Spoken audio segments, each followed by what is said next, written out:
The Kalar Dominion had conquered 97 star systems without ever facing true resistance.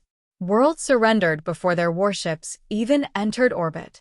They were 7-foot-tall reptilian tacticians, bred for precision and domination, a civilization that believed weakness was an unforgivable sin. Until they met humans. Not that the Dominion feared humans at first. Earth was simply Planet 403b, a blue, unremarkable rock filled with chaotic, loud, easily distracted bipeds who couldn't agree on the color of a dress, let alone unify for interstellar war.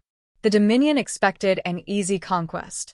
What they got instead was terror, not because humans were stronger, faster, or more numerous, but because humans possessed something the Dominion had never evolved: an instinctive, bone-deep relationship with projectiles. Stones, baseballs, darts, snowballs, paper planes, bottle caps. Humans threw things with accuracy that defied biological logic. A toddler could hurl a toy and hit a target he wasn't even looking at. A grandmother could toss a slipper with heat-seeking precision. A teenager could flick a pen and nail a fly midair. The Dominion learned this the hard way during the Battle of Karachi.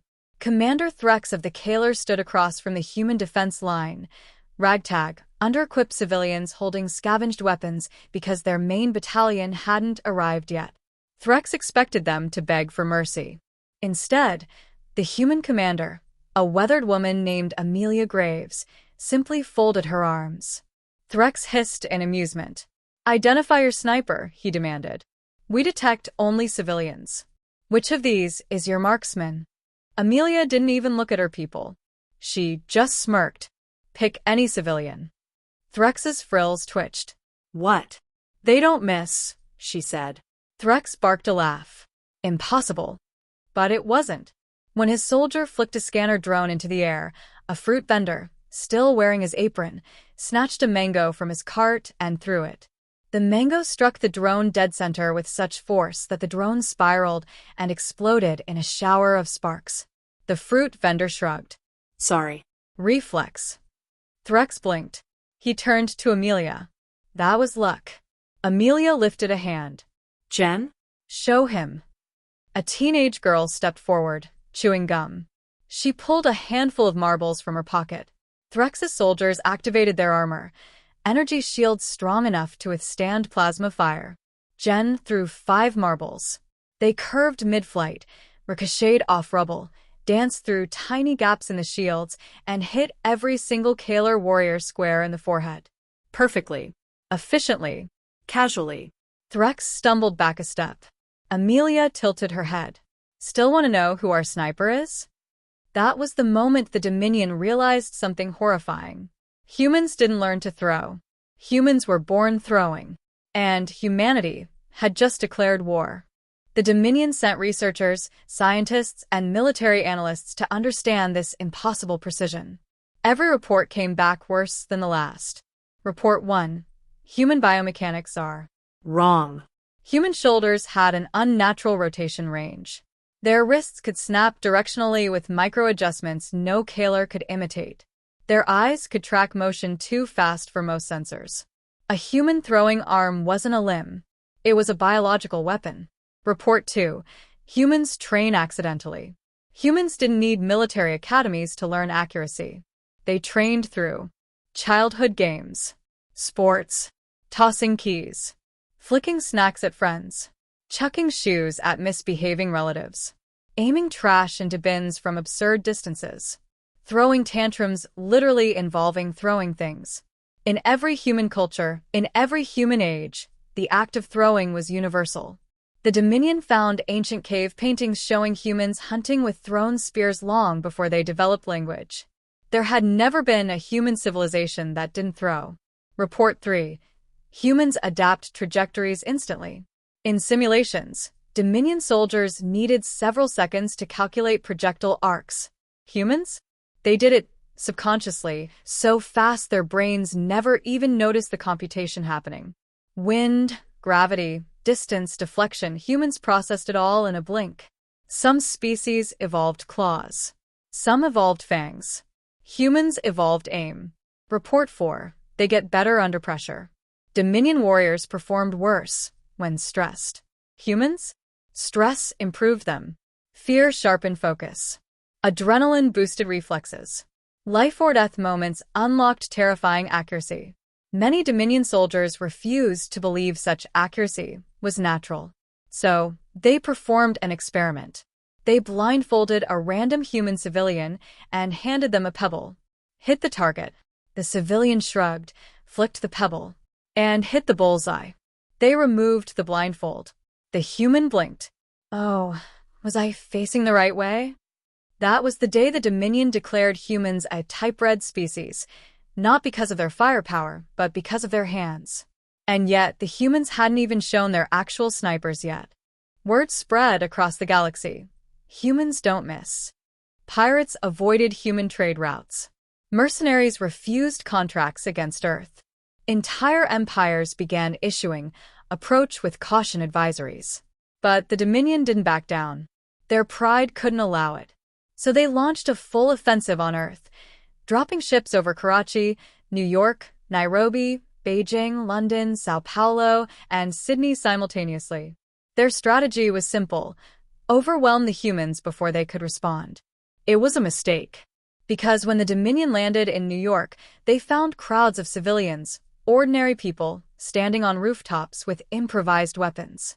Baseballs, steel bearings, slingshots, billiard balls, kitchen knives, literal handfuls of gravel.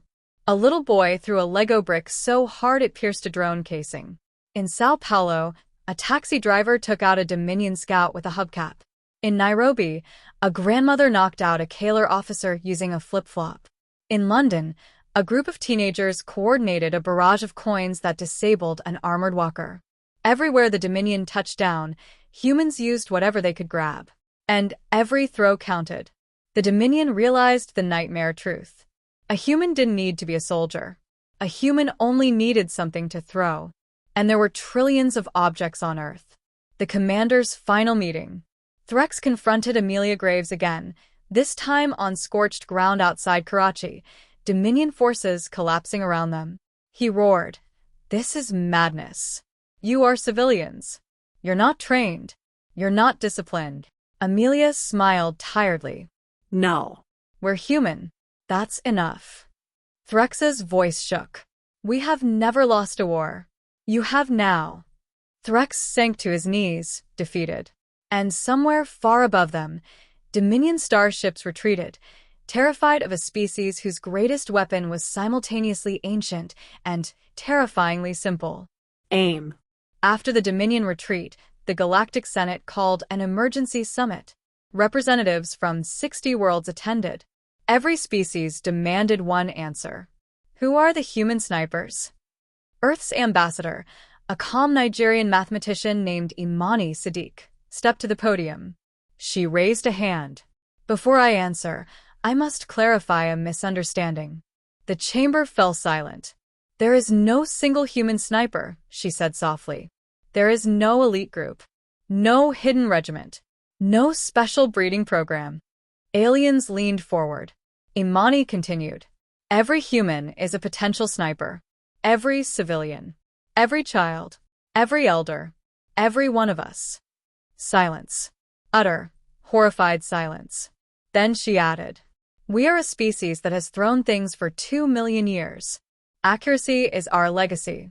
Precision is our instinct. And protection is our promise." One senator from the RHYX clutched his datapad. "You mean any human can hit a target?" Imani smiled politely. "Given enough reason? Yes." The Galactic Senate trembled. Because they realized something vital. Humans were not the strongest species, not the fastest, not the smartest.